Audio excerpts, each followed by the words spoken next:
Welcome to Novara Live. I'm Michael Walker, and once again, I'm joined by Ash Sarkar. Ash, how was your weekend? My weekend was ruined thanks to you getting me in trouble on the internet, Michael. Thanks for asking. Yeah, so I did feel a bit guilty about that. So if anyone doesn't follow me on Twitter, I put out a sort of 10-minute segment of our debate on last Friday's show about abolishing the police. And actually, some people are annoyed. I think there's been lots of productive responses. We might do a debate about police abolition on a future show with a prominent author. We'll see how it all goes. Tonight, we're talking about very different topics, though.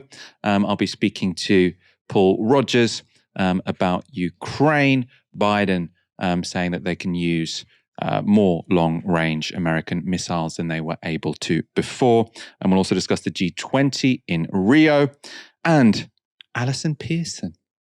She's also had a busy weekend, I suppose. Tomorrow will mark 1,000 days since Russia's invasion of Ukraine. That was in February 2022, of course. Now, in that time, a slow-moving war of attrition has rolled on in the country, with Russia now controlling nearly a fifth of Ukrainian territory. And with little prospect of a victory on the battlefield, and with the election of Donald Trump in the US, support from Ukraine's Western backers is also on increasingly shaky ground. Last week, Germany's staunchly pro-Ukraine Chancellor Olaf Scholz held a phone call with Russian President Vladimir Putin, the first in 2 years. And a new openness to negotiation is not limited to the Germans. The Wall Street Journal reports that Donald Trump's push to open peace negotiations between Ukraine and Russia is finding a receptive audience across Europe. Now, that's the context in which current US President Joe Biden, with just 2 months left in office, made a striking new decision, granting Ukraine permission to use US-supplied long-range missiles inside Russia. The weapons Ukraine now has permission to use are known as ATACMS. It stands for Army Tactical Missile Systems missiles. They're produced by Lockheed Martin. Now, ATACMS have a maximum range of 190 miles, which could reach at least 14 Russian military air bases. Though, according to the Pentagon, Russia has already moved most of its warplanes and other assets well out of the range of the new missiles. But the decision is seen as significant, principally as it may allow Ukraine to defend the Russian territory it occupied earlier this summer. So in August, Ukraine surprised the world by mounting a successful incursion into the Kursk region of Russia, taking control of around 350 square miles of territory. Russia has recently launched an offensive on those Ukrainian positions in the region, deploying 50,000 troops to the front line, reportedly including 10,000 North Korean soldiers. According to the New York Times, it was the alleged deployment of North Korean troops against the Ukrainians that moved Biden to permit the use of long-range missiles. So, how has Russia reacted to Biden's change in policy? Well, Kremlin officials have warned that the move marks a serious escalation in the war, one that could lead to a global conflict. And while Vladimir Putin has not yet commented, in September, he announced an update to Russia's decades-old nuclear doctrine, saying this: "It is proposed that aggression against Russia by any non-nuclear state, but with the participation or support of a nuclear state, be considered as their joint attack on the Russian Federation." Now, that seems clearly aimed at exactly the kind of situation that we're now in. And speaking on The World at One, former Putin advisor Sergei Markov said this: "This is clear escalation of the war. Look, we will have American and British and French rocket missiles, which will kill our people on our internationally recognized territory, and they have been targeted by American, French, and British officers. Okay. This is the war which you started against us. I think it's extremely, extremely dangerous." Do you think President Putin would be prepared to use nuclear weapons? Not now, for sure. I think the response could be also by sending rocket missiles on American military base on the Polish and German territory. It's one of the possible solutions. But I think that Biden, Macron, and Steinmeier, they want escalation, which could lead to the nuclear war. And from my understanding, in the worst scenario, the nuclear war happened before Christmas of this year. Probably you will be not able to say Merry Christmas because you will stay in the hall trying to hide away your family from the nuclear catastrophe. It can develop very, very quickly. No, it's very serious, but I did find that idea of him sort of saying, you won't be saying Merry Christmas to each other because you'll be in nuclear bunkers because there'll be nuclear war. I mean, it did, to me, seem like he might have been bluffing, but that's not to say this isn't a dangerous situation. He mentioned UK and French missiles. That's yet to be announced, but people are sort of assuming that the UK will go along with the US and allow the use of our longish range missiles as well. We had reported on that a while ago. The UK had said that we're up for Ukraine using our Storm Shadow missiles in Russian territory, but then I think the Americans didn't endorse it at that point in time, and so this will happen now instead of then. Ukrainian President Volodymyr Zelensky has, for his part, commented on the country's new military capabilities, saying this: "Today there's a lot of media talk about us receiving permission for such actions, but strikes are not carried out with words. Such things are not announced. Missiles will speak for themselves. They certainly will. Glory to Ukraine." Earlier today, I was joined by Paul Rogers, Emeritus Professor of Peace Studies at the University of Bradford. I began by asking him how significant he thinks permission to use ATACMS will prove to be. It's significant to Biden. It's not really significant in the overall scheme of things. This missile is not long range. It's a longer range than the one they're using at present, that they're allowed to use. By any other measure, it's known as a short-range ballistic missile. It has a range of just under 200 miles. It is in a position to reach farther into the Kursk region without putting the launchers at risk. And to that extent, it is a small temporary game changer. Beyond that, I think there's a lot of noise about it coming from both sides. It's an example which we've seen many times over the last nearly 3 years, where either side, one side or other, has put in a new scheme or a new weapon, which is meant to be a game changer, and they almost never are. You've seen that on the Russian side. You've seen that on the Western Ukraine side. It's quite significant as far as Biden is concerned, because it will make some slight difference in terms of Ukraine's ability to hang on to the Kursk salient that they've developed. And that may mean that when Trump comes in, he may be forced slightly more so to do some sort of deal in a position where the Ukrainians will actually have slightly more strength.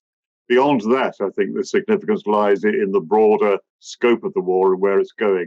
And then with that scheme of things, the missile is a small but significant point. It's produced by Lockheed Martin. It's worth knowing that each missile cost about £1.5 million, about $2 million. So they don't come cheap. And Lockheed, as one of the world's biggest arms companies, will be pretty pleased with this decision because it sees the prospect of selling many more of these weapons. One other thing is that the missile itself is now starting to be replaced in the US Army stocks by slightly newer upgraded missiles known as the precision strike missiles. So in other words, there are lots of the older missiles around ready to be used. As a consequence, a company like Lockheed will be doubly pleased that this may well happen.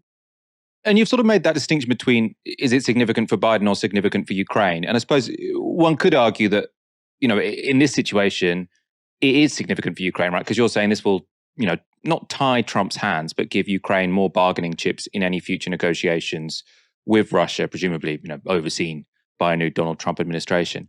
So isn't, from a Ukrainian perspective, if these missiles do enable them to defend their gains in the Kursk region, that should sort of genuinely give them a better chance of getting a tolerable deal when they ultimately do have to sit down with the Russians. I think that is reasonable, yes. I mean, the problem with this entire conflict is you're getting so many different views from different people. It's very difficult to sort of get at what is really happening. But yes, I think that's probably, using Occam's razor, I think that's probably the most sensible conclusion to come to, that Biden is now trying to bind Trump's hands to some extent. And of course, if it tends to go pear-shaped in any way, then Trump will be left holding the problems. And that, I think, will be sort of something that the Biden people will really rather like. As far as Ukraine is concerned, yes, it will make a small difference. If, as is said, there are up to 15,000 Korean troops who are going to join the forward forces that the Russians have in the area, then that will be more difficult for them. But we simply don't know whether that is true. We don't know how many North Korean troops are there. There've been talk about 100,000 going. I think this is the kind of rhetoric which you're getting. But coming back to the precise thing, it will help Biden.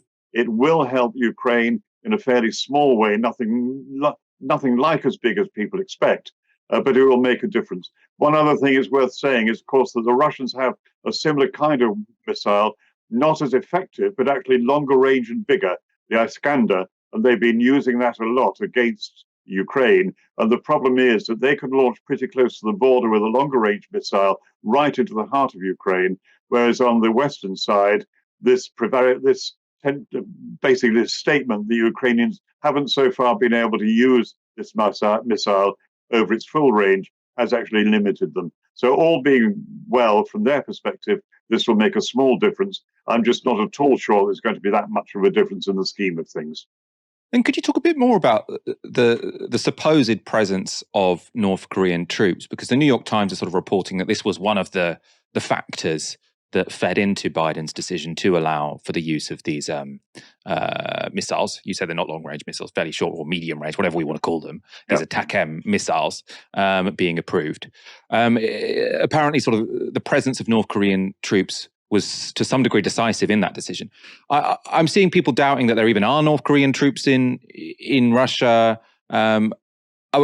How do we make sense of this? You know, as someone, I'm sort of looking at this very much from the outside. I don't know who to believe.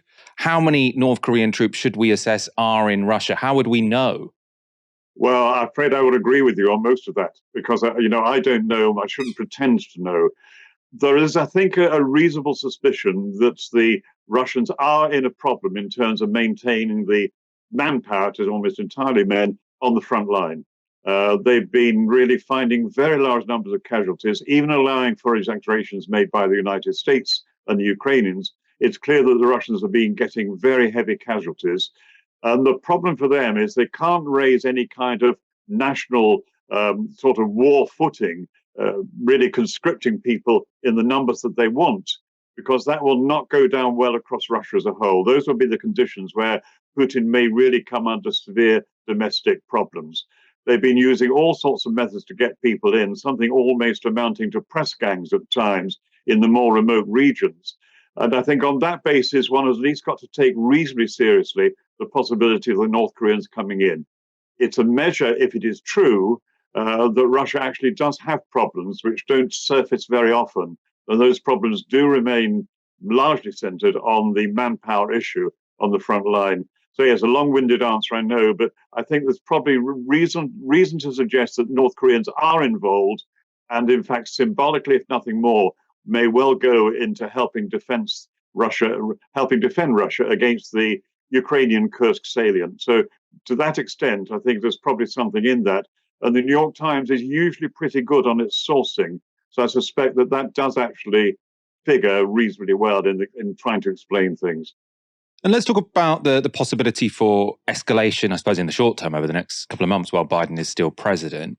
I know from the Russian perspective, what they're saying publicly is that this isn't just a case of the West supplying Ukraine weapons, because to use these ATACMS missiles, Ukraine will need to use sort of extensive American intelligence, and really the Americans will be almost directly involved in these attacks on Russian territory. Of course, they'll say they're defensive attacks, but you see where I'm going with this. On the World at One today, there was a former spokesperson for Putin essentially saying you might all be spending Christmas, trying to get underground because there's a nuclear bomb above your head.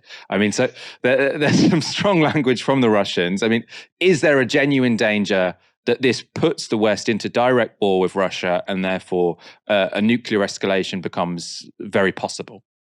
I don't think so, but there has to be one but to that. The thing that people who look at the way crises develop worry about is a very simple acronym, AIM. It stands for accidents, incidents, and mavericks. In other words, when you have pretty high state of tensions, forces on the verge of war or in the early stages of war, quite untoward things can take you into an escalatory process. So that's the one fear, I think, that you might get some sort of escalation. I think it's very unlikely in the current circumstances. I mean, if you look at this overall, going right back to the start of the war, what Putin was about was trying to basically fell the Ukrainian regime. Remember, the earliest attacks were directed at trying to take over Kyiv and failed very badly. But within, 2 months of the start of the war, it ended up in a stalemate. And in real terms, it's been a violent, very dangerous and costly stalemate ever since, for now over 2.5 years. And that is where it stands. And at particular times, it looks like one side or the other will actually make the real progress. And that doesn't seem to happen. And I think the position is it's a very unusual kind of conflict in which neither side can win and neither side can lose.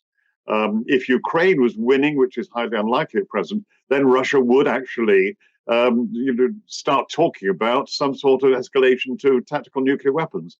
You may get spokespeople doing that now, but certainly not the Russian government. If, on the other hand, Russia was to really press forward and break through in Donbass somewhere, then NATO has far too much riding on the entire outcome of the war to allow that to happen. NATO has expanded, it's got more resources, it's getting almost what it wants. It's doing what it traditionally tried to do. And it will be a disaster for them if the Ukraine war ended in victory for Russia. And I don't think that will happen.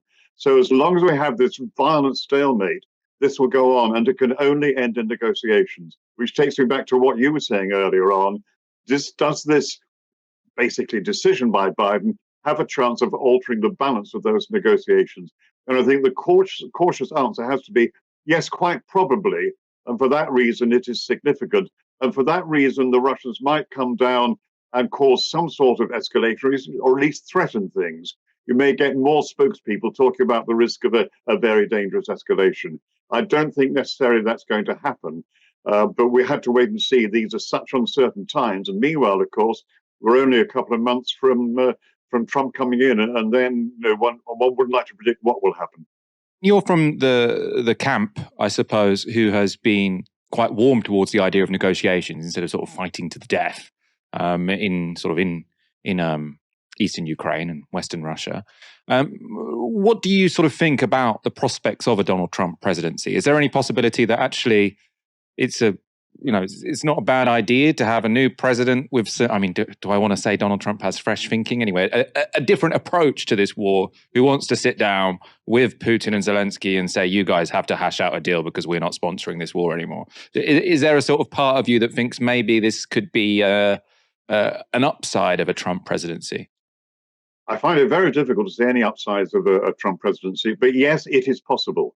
The reality is, as I said, in my view, I do take the view that wars which are intended to fight to the finish leave very, very many more people killed and disasters in other ways, and obviously quite often set the scene for another war in 10 or 20 years' time. So yes, I think it has to end in negotiations, as I would hope virtually all wars do.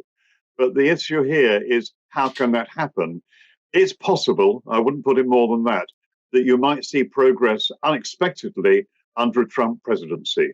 But the problem is the kinds of people that are around Trump, including the new Secretary of Defense or titular Secretary of Defense, you really doubt whether there is the competence to even do it in a sensible way. So again, yes, it's possible, but I'm very cautious. And I think the real worry is that things will just get out of hand because of incompetence at the high level on the Trump side. Before we let you go, Paul Rogers, I know you've always been very kind to us with your time when it comes to sort of commenting on current developing international events. I know you've also been writing a book which was published in September this year called The Insecurity Trap, A Short Guide to Transformation. Can you give our audience an idea of what your new book is about? It's a short book. It's only about 100 pages. You could probably read it in a long night, a long evening, certainly. It sets out really to look at two things. It says that if you're looking long term at where we have problems worldwide, you can really condense them into three broad areas: environment, economy, and security. Environment is really the developing crisis, rapidly developing crisis of climate destabilization. And we're seeing that happening all the time. And we're nowhere near meeting that fully, although we have the potential just about to prevent it being extremely dangerous. I think on the economic side, well, we're still living, whether we like it or not, in the sort of neoliberal era. And we have these extraordinary wealth poverty contrasts. And essentially, you're seeing more and more marginalization and more people, and more anger as well. And if you put those two together, of course, one of the impacts of climate breakdown will be massive movements of population, which will be resisted by those on the receiving side. The tendency will be close the castle gates. And the third point, I think, is that we tend on the security side always to look at the early use of force when we have a major problem. So for the moment, armed forces are looking at what they're going to need to do to safeguard their particular country in an era of climate breakdown. We're not looking at how actually to prevent it. And this you see time and time again, that we're just not looking at it in any way, in a sensible way. And the book is really trying to address those issues. It's called the insecurity trap because it is a trap. We actually look into military means of controlling things at an inordinately early stage of a crisis where there are much better ways of doing it. But what I'm trying to do in a short book is just condense that much longer argument into something which is reasonably short and readable. So it's a bit of an ask, but at least I've had a go at it. That was Paul Rogers speaking to me earlier today. Let's now focus in on the politics surrounding this decision in Washington, because Joe Biden's decision to permit Ukraine to use long range, well, Paul was telling me they're not actually that long range, but longer range missiles in Russian territory has caused a wave of reaction domestically in the United States. And in particular, some figures in President-elect Donald Trump's camp have responded furiously. Congresswoman Marjorie Taylor Greene said this: on his way out of office, Joe Biden is dangerously trying to start World War III by authorizing Ukraine the use of US long-range missiles into Russia. The American people gave a mandate on November the 5th against these exact America Last decisions. Oh, America Last is in the opposite of America First, I see. America Last decisions, and do not want to fund or fight foreign wars. We want to fix our own problems. Enough of this. It must stop. And Donald Trump Jr. says this: the military-industrial complex seems to want to make sure they get World War III going before my father has a chance to create peace and save lives. Got to lock in those trillions. Life be damned. Imbeciles. Ash. Marjorie Taylor Greene. I mean, she is a complete crackpot. And then Donald Trump Jr., somewhat of a crackpot. What do you make of these sort of, I mean, I think we can call them far right, these sort of far right populists who are, saying stuff that sound a little bit left wing, sort of rallying against the military industrial complex, sort of saying that this is dangerous escalation by the United States.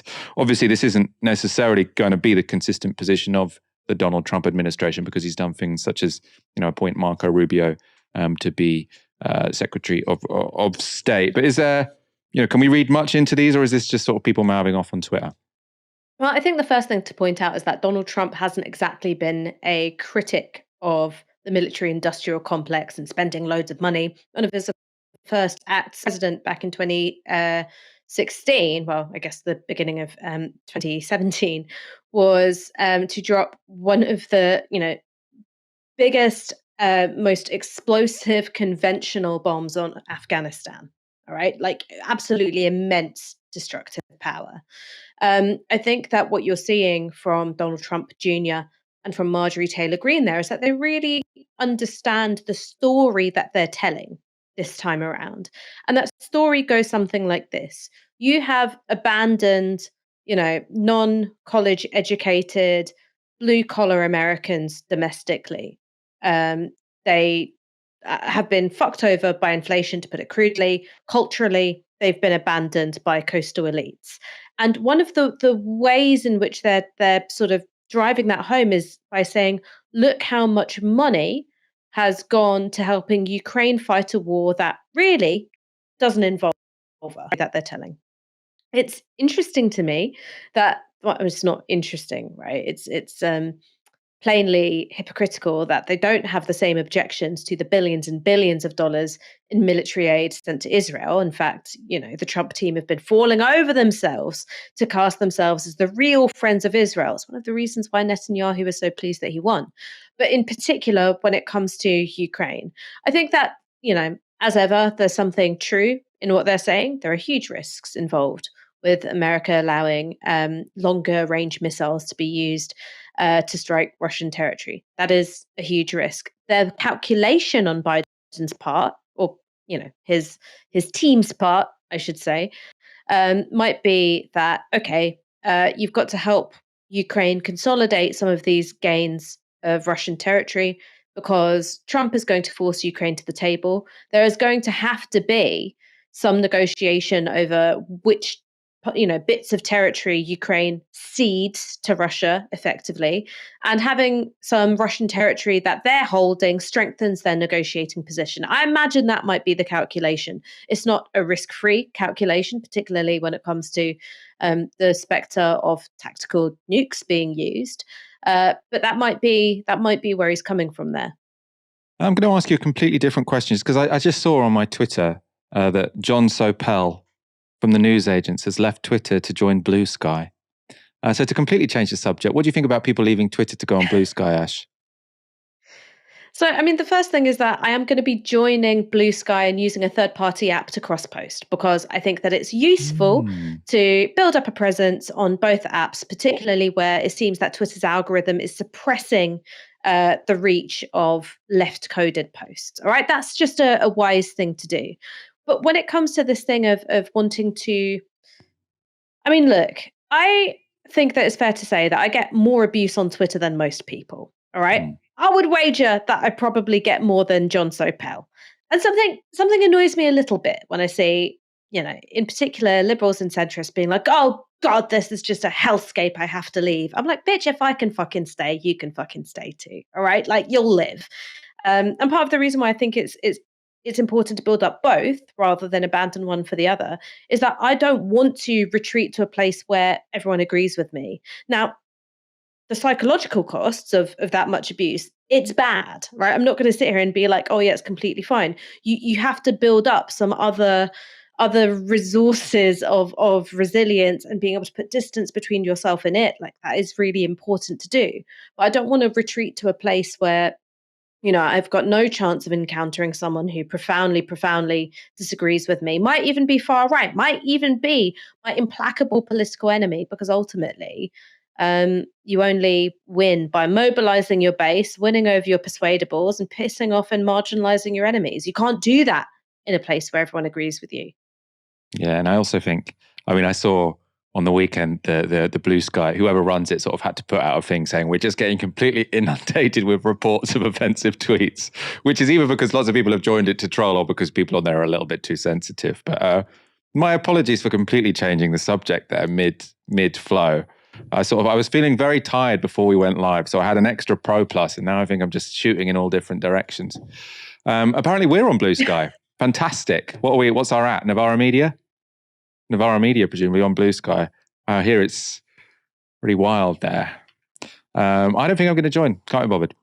The G20 in Rio de Janeiro is being dominated by the issue of Ukraine and being overshadowed by the election of Donald Trump. Joe Biden, in his final G20 summit before his retirement, reiterated the USA's strong supports for Ukraine's sovereignty and territorial integrity. Xi Jinping is expected to focus on building alliances in the face of new tariffs under the Trump administration, including a meeting with Keir Starmer, which is probably more exciting for Starmer than for Xi Jinping. An issue the host, though, President Lula, wants to focus on is taxes. Lula is spearheading proposals for a global wealth tax, which would introduce an annual levy of 2% on the total net worth of extremely wealthy individuals. The tax would apply to real estate assets, corporate shareholdings, and other investments.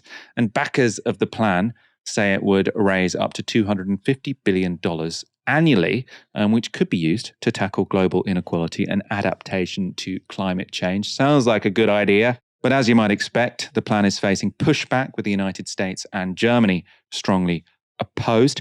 Though Spain, France, and South Africa have all joined Brazil in offering their support. China and India, for their part, have remained agnostic on the issue. Now, this in sum, of course, means there are significant barriers to the proposals, to say the least, and it's unlikely a Trump White House would be any more positive than the current Biden one. Nonetheless, this is still one of the highest profile summits where wealth taxes have been high on the agenda. And to find out more, I spoke to Brazilian economist and director of the Research Center on the Macroeconomics of Inequalities at the University of Sao Paulo, Luisa Nassif Pires. Now, I began by asking how a 2% wealth tax could work. The proposal has been put forward by a French economist, Gabriel Zucman. And the idea of this proposal is to overcome some of the main challenges that we usually have with wealth taxes. So the main problem with wealth taxes is that wealth is a stock and not a flow. And usually when you're paying taxes, this means that this is something that you already have accumulated over your life. And it won't necessarily always be a liquid kind of wealth. So many people have opposed themselves to wealth taxations because of these problems. So the way that they are doing this is that this is going to be a percentage of your wealth, but it's going to be actually paid as a income tax. So basically, if a billionaire is already paying 2% taxes as a percentage of their wealth in income taxes, they are going to be fine. They already are paying their fair share. The problem is that most billionaires are not even paying enough income taxes. And as we know, wealth also creates income. So even if your wealth might be, I don't know, wealth because you have apartments and whatever goods that are not liquid, you still are creating, you're still generating some kind of income out of that wealth. So the taxation is still possible in that sense.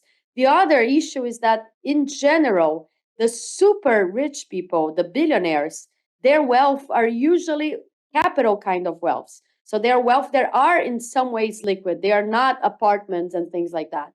And they do generate a lot of income as well. So the idea is to have this 2% tax that is a 2% based on the wealth, but it's actually going to be an income tax. And those that already paid their fair share are not going to be overcharged in any way. It still does sound quite complicated. So if we're talking about the stock and the flow, right, the way or the reason income tax tends to be quite simple is because, I'm on PAYE, so the government can see how much I earn every year and they can take a chunk out of it even before it gets into my bank account. If you're self-employed, you do it in a tax return. With sort of wealth, the issue is that you might be sitting on it. So your wealth might be your house, your wealth might be the stocks you have, your wealth might be your fancy cars. Now, obviously, this is only going to apply to very rich people. But as far as I understand from what you've just said, say I'm a billionaire and I have £1 billion worth of wealth through sort of houses, flats, some stocks and shares here and a really fancy car. If I pay £20 million in income tax because of a very well-paid job I'm doing, plus some capital gains I got from my shares or some dividends, then I'll be left alone. If it turns out I haven't paid £20 million in income tax, then I'll have to pay the difference. Am I on the right track here? Yes, exactly. I mean, it's not, the details are not set in stone. So this is kind of, it came out as somewhat an abstract idea that Gabriel Zucman has put together. And there are many details still to be decided. So there are problems, for example, people have wealth in multiple countries. How does that work? There is also a lot of discussion still of, so at some point they tried to couple this proposal with a proposal of attaching whatever is the funds that we are getting out of those taxes to fight climate change, for example, which enters into a whole different realm of problems, which has to do with sovereignty of taxation. So as the proposal is being discussed for now, the details of how to actually know who are the billionaires, how much wealth they have, and how to actually pay that are not necessarily set in stone. And the other issue is that some people have been fighting as well to make sure that the money that is being raised from this taxation actually goes to countries that will be suffering from the climate change, and this will not necessarily be the same countries where those billionaires are at. So most of the billionaires are going to be in Europe, United States, and the global north in general. And the main issues we have today are in the global south. So there is also a whole discussion on how do we raise those taxes and then move the benefits of having those taxes raised to the global south. Let's talk about the politics of it then, because, as you're saying, the technicalities of this are very, very complex. That doesn't mean we shouldn't try to do it, but the politics is also a challenge in and of itself. Now, as far as I understand, the countries who are sort of pushing this idea in principle are, principally Brazil, who are hosting the G20, and then also France, Spain, and South Africa. Very much opposed to it are the United States and Germany. I suppose the opposition from the United States perhaps relates to what you've just said, which is this proposal would not just say the United States, you should tax your billionaires more, but then that money should be sent to the global south to deal with climate mitigation or something like that. So could you talk a bit about the politics here? I suppose, in a way, I'm not remotely surprised America are opposing this. I'm a bit more surprised that a country like France, led by Macron, is supporting it. What's going on there? I think there are two things here. One is the actual technical proposal that was put together with the 2%. And the other is what is the declaration actually going to say? So there was a declaration that was signed by all the countries of G20 a few months ago, which was indicating the need for more progressive taxation, which did talk about, in a very general sense, that super rich people should be paying more taxes and so on. It was not actually putting forward this specific proposal, and they also mention on that declaration, which I think is a very important thing, that in some way that the United Nations, so one step back here, so the United Nations has been lately the forum where a global taxation cooperation agreement is being pushed for. So they created it's called the United Nations Framework for International Tax Cooperation. And this is also being, it's a very democratic forum because it also has the participation of the African Union.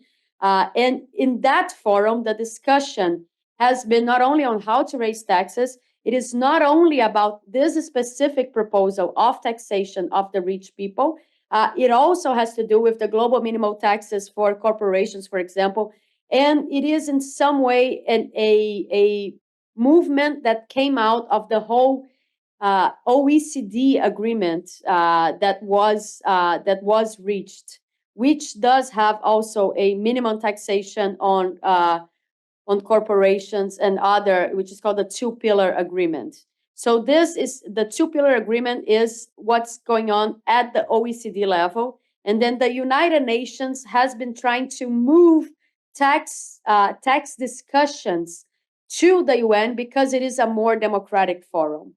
The G20 has been pushing specifically for something more progressive in general in this kind of in this more general agreement, but also trying to put forward Gabriel Zucman's proposal, and this has happened with them having brought him to Brazil. He was part of the financial track meetings and so on.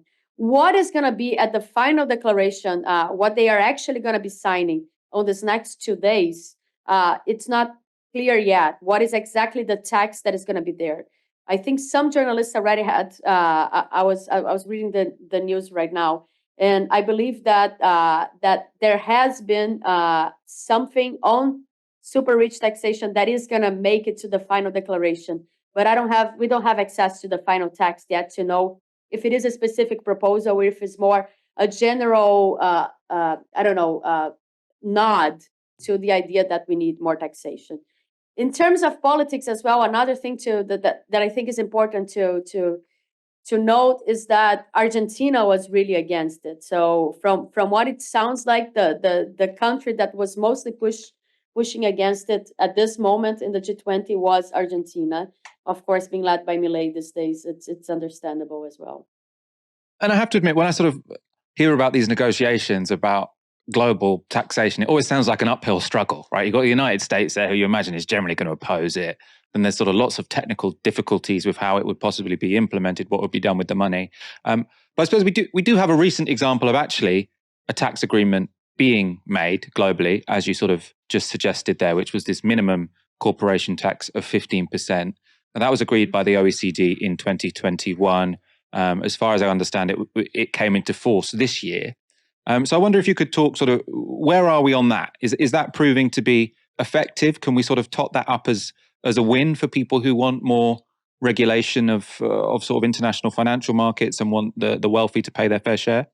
What I can tell you is that many people oppose it. Many people believe that the 15 minimum is actually extremely low. So if you have, and part of that agreement, the 15 minimum also has to do with trying to fight against tax havens. So countries that did not tax at all. But if you, let's exaggerate here the argument for understanding. So let's say that we had agreed on a 5% minimum, which is a very low amount. Putting it in a very low level actually means that those places that were before tax havens, now they're going to still work as tax havens because this is still lower than anyone else is charging on taxes. And now they also, on top of that, are now having some money that they are getting out of being a tax haven. So if this minimum tax is too low, this ends up not solving the problems of tax havens, actually taking away what would be resources that would stay in the countries where those businesses are at, or where, I mean, there's also a whole discussion of where should the taxes go to. Is it where the business is at? Is it where the final consumers of whatever that business is at? And as you get to all these multinational corporations, which are the ones that are doing everything they can to avoid paying as much taxes, this becomes an issue.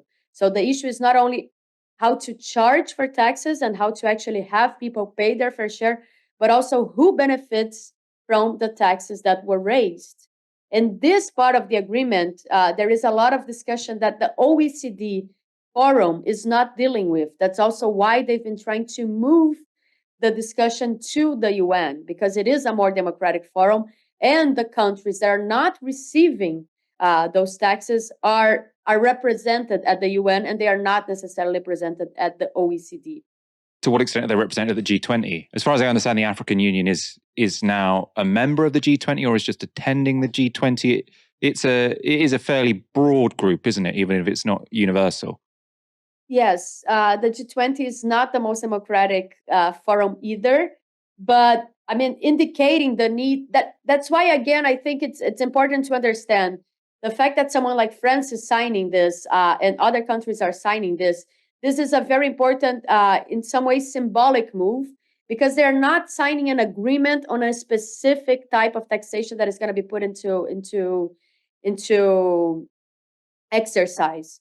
What is happening right now is that the G20 has agreed to put on their declaration the need for more progressive taxations and the need for taxing the billionaires in the world. So they've agreed that this is a problem in some way that needs to be addressed. How it's actually going to be addressed, then it's a matter of finding in which forum this is going to be discussed and where they're actually going to reach an agreement. Is it going to be through the OECD process? Is it going to be through the UN framework? We don't know yet. So also indicating that the UN should be the forum for that is something important that happened on the declaration that came out a few months ago. And that I'm not sure what's going to be in the final document that we're going to be seeing in the next few days.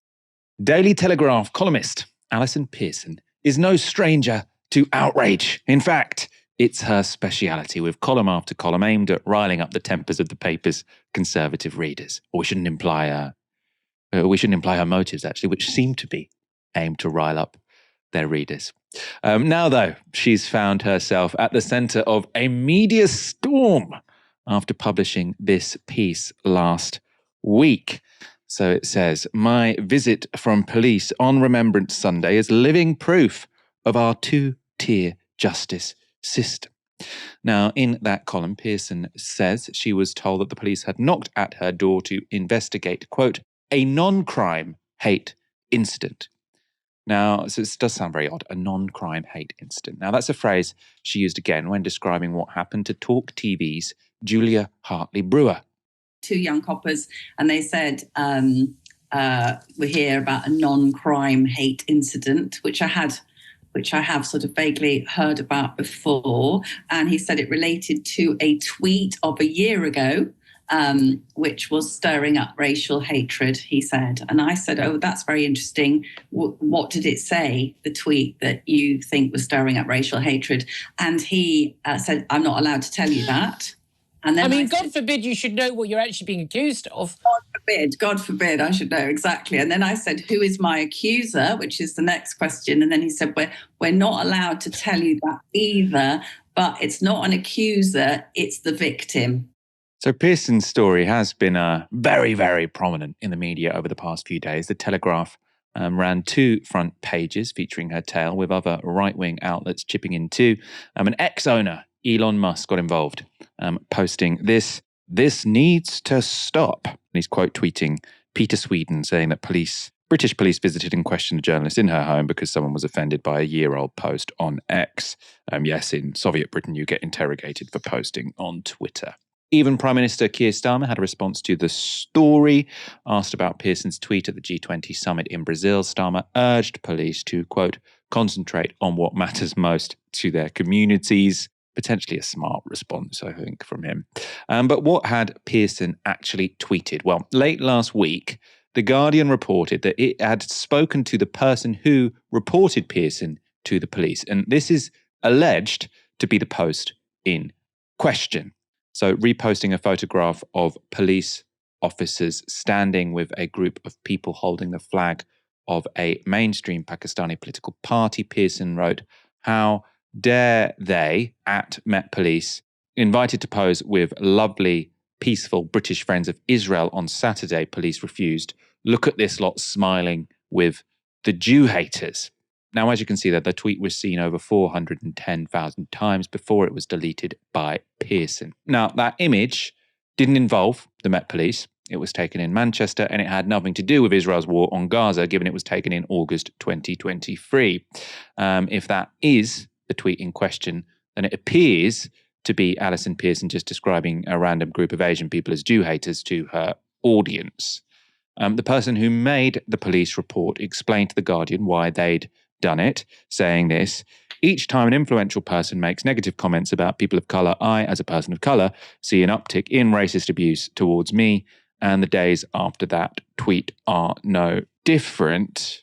So I suppose they're actually, the days after that tweet are no different. The idea that this complainant themselves saw an uptick in racist abuse because of that tweet by Alison Pearson, I can see why, the connection doesn't seem completely obvious there, although I can see the broad point.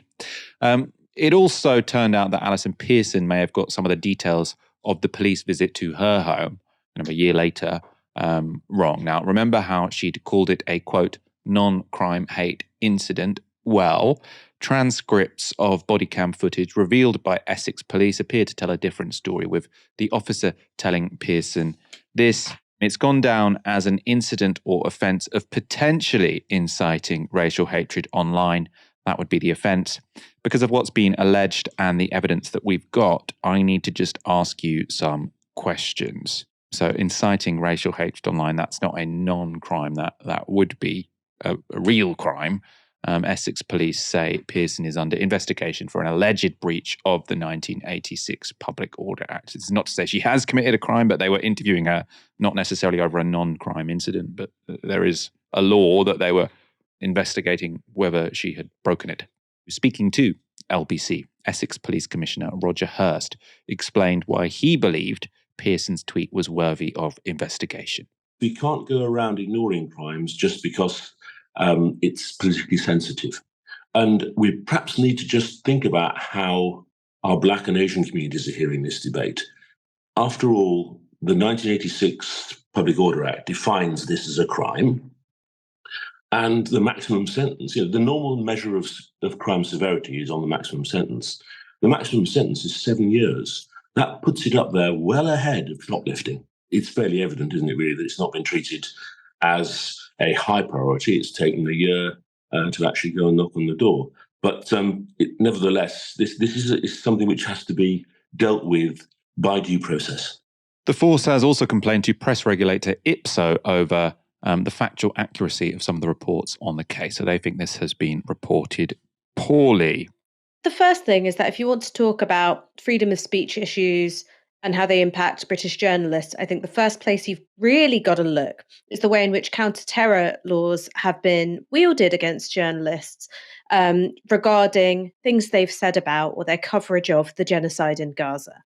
Now, one of the things that's really, really important about the Terrorism Act is that there are not exemptions in the legislation for journalistic activities, and how support for a prescribed terror organization is defined is really, really broadly. Now, I know you know this, Michael, because it's something that we've got to discuss a lot when it comes to our own coverage, which is one of the really sticky parts of that legislation, is that you can be, arrested, prosecuted for breaching the Terrorism Act if something that you say is interpreted as reckless as to whether it may cause support in another person for a prescribed terrorist organization. So it doesn't have to be someone like you or I saying, "Oh, I really think you should support, Hamas or Hezbollah or the PIJ." It could be, could someone interpret this thing that I'm saying, which may include analysis of news events, as being reckless as to whether or not it would cause someone else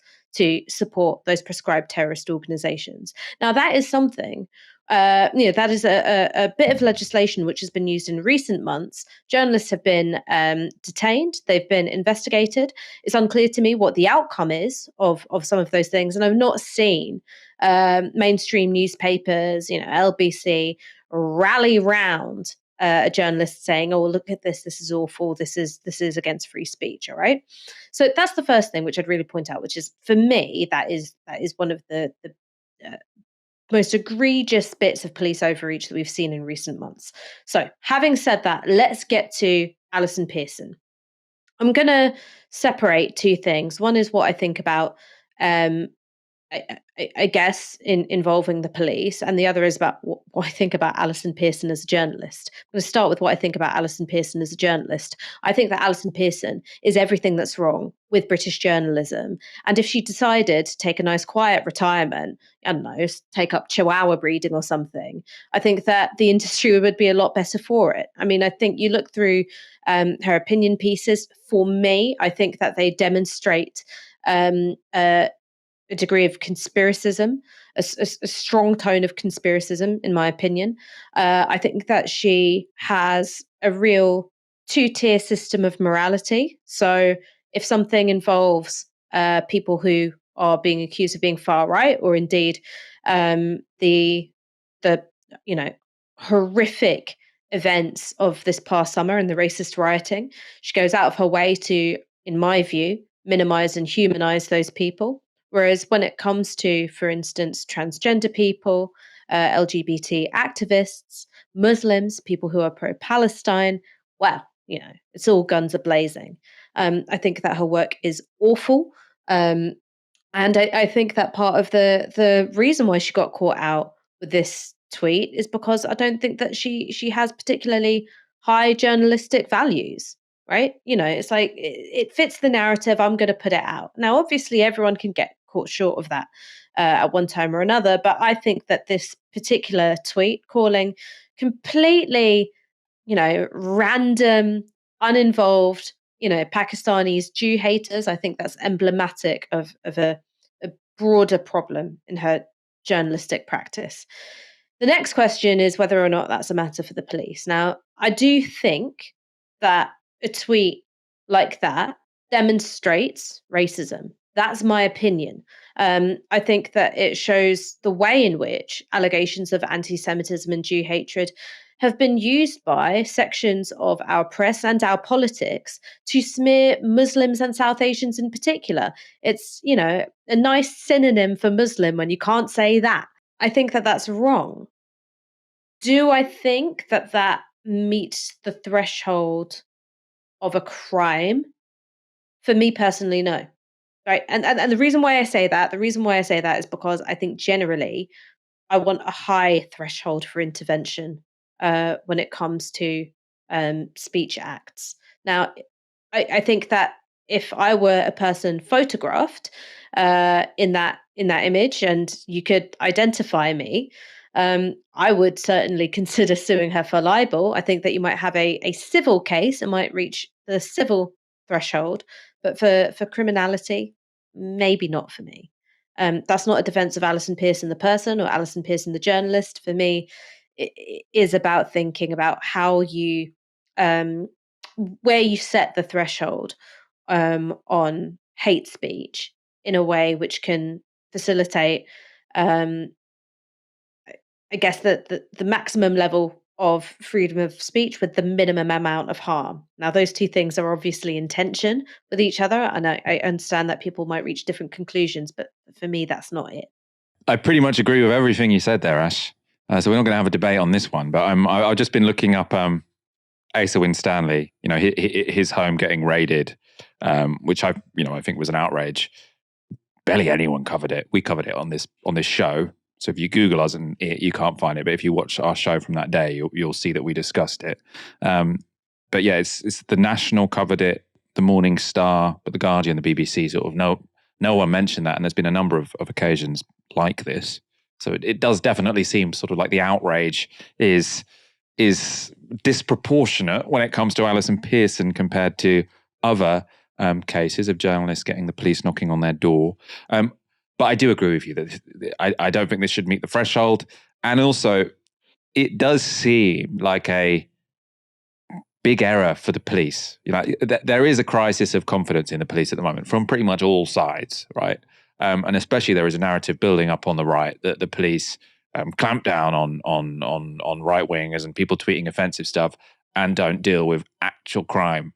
And it is getting to a point now where lots of people have had an experience. I haven't personally, but sort of I see on Twitter people I know and trust sort of saying, their phone got stolen. They can tell the cops where it is because they've got it on Find My Phone. They can sort of tell them the address, and then the police say, "Well, sorry, there's nothing we can do about that." And they say we don't go to addresses if they're on estates, and people with bikes as well. So bikes getting nicked, they say, "Oh, we can't look through the whole CCTV because we don't have time." And people do look at the police and say, "Why the hell are they knocking on the door of a Daily Telegraph comment journalist for an offensive?" And I agree. I think it's a racist tweet. Why are they doing that when they can't investigate actual? Well, I say actual. What most people think of as a sort of an actual physical crime, let's say. I mean, look, I think a couple of things. The first thing is that I don't necessarily think that it should have been a matter for the police. But if the Telegraph was a serious newspaper, I think they should have sacked her. Right? I think they should have sacked her because if you hire someone as a journalist, I think that they have to have, a basic commitment to telling the truth. All right. Now, obviously, that's going to be subject to interpretation, but where facts are indisputable and a journalist has I think quite egregiously departed from those facts in a way which I think is in this case very racist. I think it's fine to say, all right, that passes the threshold. I think you should be sacked, especially if they haven't apologized for it. Now, you have said yourself the tweet's been taken down. I don't know whether she's apologized for this, but I think an apology would be the absolute minimum for keeping your job there. Similarly, I've had my own experiences with, shall we say, famous journalists being egregiously racist, and indeed keeping their column writing position at the Telegraph when that happened. I don't take that paper particularly seriously, although I should correct myself. I think it was the Sunday Telegraph. I don't take that paper seriously. I don't think they take racism seriously, and I think that they'll go as far as they can in protecting their journalists, no matter how badly they behave. That's my take on them as an institution from at least two instances that I can think of. But I think when it comes to this thing about the police, like I've always really struggled personally on when to involve the police with some of the things that I experience. There has been one occasion where I've made a report to the police, and that's when someone messaged me on Instagram to say, "I'm going to come round to your house and cut off your head." And I didn't chase it up. Maybe I should have chased it up. Maybe I should have pushed far and tried to get a conviction. But I think that ultimately when it got to the point they were like, "Hey, do you want to come in for a really full interview?" I was just a bit like, I don't know how much I want this hanging over my life anymore. But that's just a completely random and arbitrary example, right? It's like you get so much of it. And that ranges all the way from you politically disagree with me and you're saying that in a particularly aggressive way, right? I'm not going to call the police over that, to things which are just outright lies. So, a couple of weekends just gone, someone accused me of being a Holocaust denier.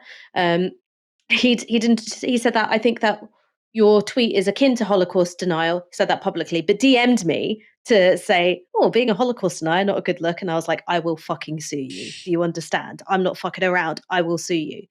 And there's that where I'm like, this lie feels so egregious, I'm going to take action on it. And then there's all this other stuff where it's like, it's easy when someone calls you a packy. Do you know what I mean? Like, that's easy, right? It's easy when someone says, I'm going to chop your head off. That's easy.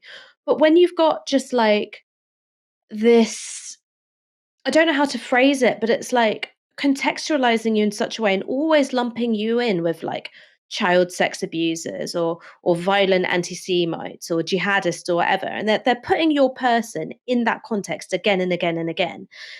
It almost doesn't seem right to me that that's just fine, that there isn't a sort of societal sanction for it. And I can understand that you sort of go, well, that does breach the, you know, my personal threshold of criminality, because this is having a real impact on me. Like, I can see how people get there. I don't think that that's where the law should be sat, but I can understand why people turn to it when the other institutions aren't operating as they should. I realize I'm rambling a bit, and maybe it wasn't right to go like, oh, this is how I try and think about it, or this is how I try and deal with it. But I suppose when I see something like that, I can understand why someone made that report. I just don't think that that's the threshold the law should be set at. No, I mean, I didn't find that rambling at all. I thought that was really, really interesting. And I always have so much time to hear about your experience online, because I just know it's 1,000 times worse. Sometimes I'm mildly irritated on X, whereas you're getting vile, racist, misogynist abuse and people telling you they're going to cut your head off, right? So it's just a million miles from, I think, what the vast majority of people experience. So it's very, I think, important and useful for you to speak publicly about that. Because I suppose I do have a tendency to think like, why are the police occupying themselves with this? Let people say shit on Twitter. And I think you have, very expressly articulated how it's actually a little bit more complicated than that. I mean, when it comes to the threat that was made to you, that isn't actually a grey area, because what Alison Pearson said was offensive and violent. You can say it incited racial hatred, which seems to be the allegation being made. Whereas in a case of someone that's a direct physical threat, which is, that's against the law even in America. So in America, they have the First Amendment. You're allowed to say anything as offensive as you like, but you're not allowed to tell someone you're going to hurt them, because that's sort of out of the realms of free speech. If someone is going to tell you they're going to physically hurt you, but someone, and I suppose there is that giving area racial about, slurs like, to you would be legal in America, I think. I think it's that thing about how you define incitement, right? Like, and I'm sure there is like a legal threshold for this, but I suppose the way I'm thinking about it is that, like, if someone goes out of their way to keep saying this person is a paedophile, or they support paedophiles either explicitly or implicitly, or they're a jihadist, or they're sort of soft on jihadism, that is part of a context which makes random acts of violence more likely, right? And I think that this is the sort of relationship that, like, either certain far right influencers or pundits or journalists that they have, right? Like, they can say all these things, and maybe it doesn't quite hit the threshold of criminality, but it does create an environment where acts of violent criminality, or these speech acts which do are just so completely beyond the pale, I think everyone would agree, it creates a context where those things are more likely. And I think that that's a really hard area to think about just in terms of the law, right? I want other institutions to kick in there before the police do. Yeah, and Elon Musk is not going to do it, right? Maybe that's why we should all go to Blue Sky to bring us back full circle. Ash, that was thank you so much for that contribution, especially at the end there. I feel like my mind was being sort of changed as you were speaking. Not necessarily that I have a different concrete position, but I was a bit more dismissive of this story, and now I'm taking it actually quite a lot more seriously, even if I don't know what the answer is. It seems like you don't particularly have a concrete what the answer is, where the threshold should be, but that was lots of food for thought. And thank you so much for joining me this evening, Ash. Thank you for having me. I'm going to spend my evening the way that my husband always tells me to, which is not looking at Twitter. Very, very good advice. I don't always follow it, I have to say, but people are less racist to me, and they don't normally threaten to kill me. So probably it's less stressful not for me for to use lack it of trying in the on my evening than part. you. I've tried racially abusing you for years, Michael, and you've never taken it personally. Someone called me bald adjacent this weekend, which I did quite like. I'll take it. Thank you for watching, you guys. I'll be back tomorrow, actually, at 6 p.m. I'm going to be joined by Anna Kasparian, if all goes to plan, which I'm very much looking forward to. For now, you've been watching Novara Media. Good night.